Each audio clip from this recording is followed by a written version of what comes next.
Hello and welcome to FT Alphaville's first ever end of year award ceremony thing that we're doing on company time. I'm Cardiff Garcia. And I'm John McDermott. And together we're FT Alphaville's New York team.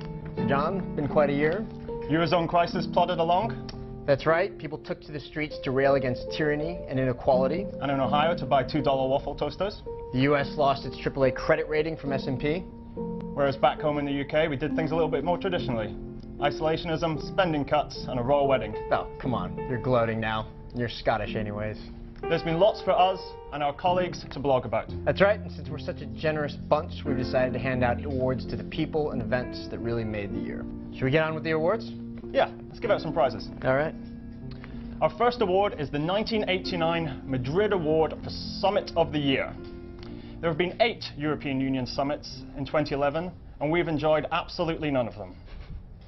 However, they have set the cycle for the entire market, so in this award, we pick our favorites. The nominees are June, when everybody ganged up on Greece. The 2nd, in October, when everyone ganged up on Italy. The 3rd, in December, when everyone just ganged up on each other, and then Britain left. But the winner has to be the 2nd March summit, which had everything. The Portuguese government collapsing, the Belgians were on the streets, the Finnish government said no to the EFSF, everybody asked what the EFSF was, and all the while Sarkozy and Cameron are trying to get Merkel to sign up to a war in Libya. Perfect. Absurd. Yeah, I guess the hard part of this award is the prize, right? Yeah. I guess you can't give a summit a prize, but instead we're going to send Herman Van Rompuy a copy of the DVD In Bruges, should he want to escape. Next is the Irving Fisher Prize for the year's best prediction, named after the economist who said in 1929 that the stock market appeared to have reached a permanently high plateau just before it gave out, and you can guess where we're going with this. And the nominees are Dick Bove tells CNBC in January that we're now in a golden age of banking. At tape time, the S&P 500 Financial Sector Index is down like 15% year to date. Mark Faber tells Bloomberg that long-term U.S. Treasuries are a, quote, suicidal investment.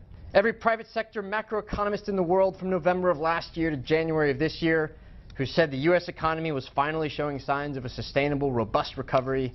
But the winner, of course, is Meredith Whitney's prediction that this year we'd have 50 to 100 sizable muni defaults costing something like hundreds of billions of dollars.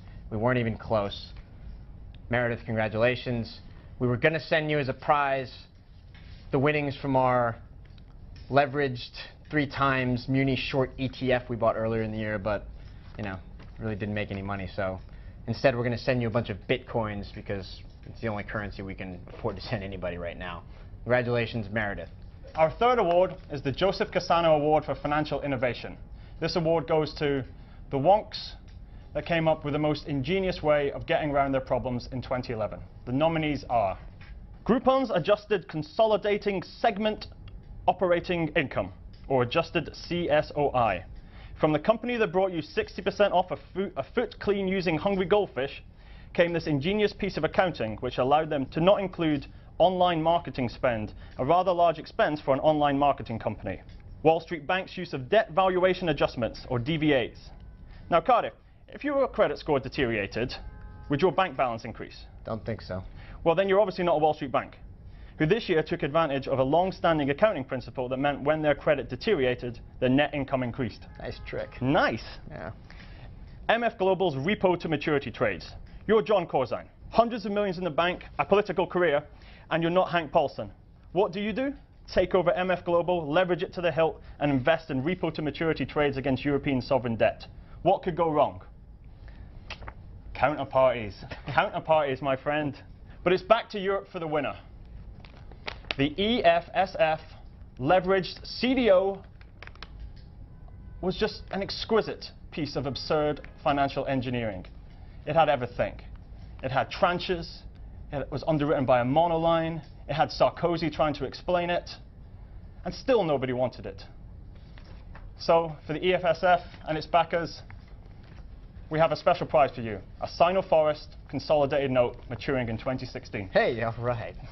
Next is the Mohamed El-Arian Prize for Media Ubiquity, named after the PIMCO co-CIO and CEO, whose media appearances and writings you can find on Reuters, Time, CNBC, The Wall Street Journal Online, CNN, the BBC, the FT's A-List, and of course, in guest posts on FT Alphaville.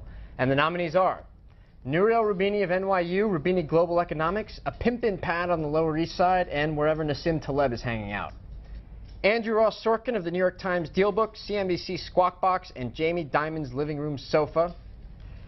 But the winner, of course, is El Arian himself, so ubiquitous he can sponsor the award that he was nominated for and that he's now won. Congratulations, Mohammed. Your prize is that you get an invitation to submit a guest post to FT Alphaville telling us what you think about this award ceremony. Our fifth award is the S&P Award for Credit Rating Agency Folly, sponsored by S&P. Credit rating agencies tend to get a hard time. They normally just point out the things that are obvious to everybody and get paid for it. Seems like an easy and decent job for me.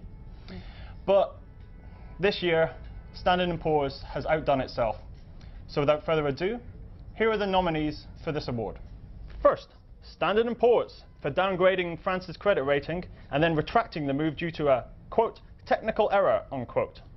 Second, Standard & Poor's for having its homework corrected by the US Treasury, of all people, and then going ahead and downgrading the sovereign anyway. Third, Standard & Poor's for replacing CEO Devin Sharma a few weeks after the downgrade, a move which had nothing, zip, nothing to do with the downgrade. Of course not. But the winner is French philosophe and eminent blowhard Bernard-Henri Lévy, who took to the Daily Beast this week to pen a devastating critique of credit rating agencies. Here, to present a dramatic reading of the piece, Monsieur Cardiff Garcia. These rating agencies, these institutes whose AAAs make the planet of finance quake and the real planet tremble. These oracles, these modern gods. Next is the How Does Bernanke Keep His Beard So Smooth Mystery of the Year. And the nominees are, where's the MF Global money? Assuming they don't find it between now and when this thing is finished being edited. How much exposure to Europe do U.S. banks really have? And please don't cite us that nonsense from the FFIEC. Crap in, crap out. How did the Libyan rebels lose an oil-transporting tanker called the Equator? Seriously, how do you lose a tanker? Like a set of keys or something. But the winner, of course, is does Sino Forest actually own any trees? And the prize for every Sino Forest convertible debt holder who's about to be defaulted on is a bonsai forest. They're on their way. And finally, the Paul McCartney died in a fiery car crash, recurring rumor that never seems to be true award. The nominees are China and the other BRICS will contribute to the bailing out of Europe. Sure, because that makes sense. The European Central Bank will find a way to lend money to Europe through the IMF. Wells Fargo will buy Morgan Stanley.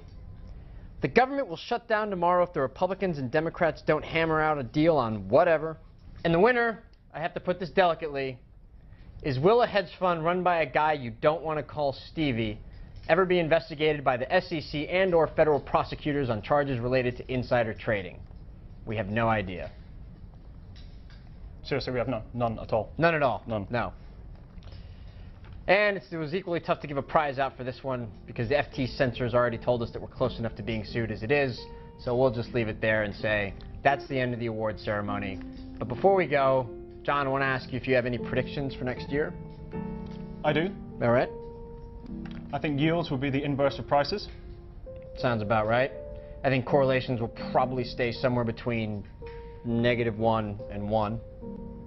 I think volatility will go up and down. Right, yeah. Well, I think that's exactly the type of insight that our the readers of FT Alphaville have come to expect from us. But just in case, tune in next year to see if these things come true. And in the meantime, thanks for watching, and Merry Christmas, everyone.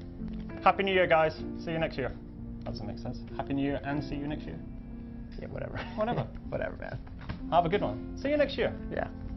I won't be there. I won't be there. I'll be off doing something else. But see the sky all throughout next year. Can you resist? Can you resist? We're done.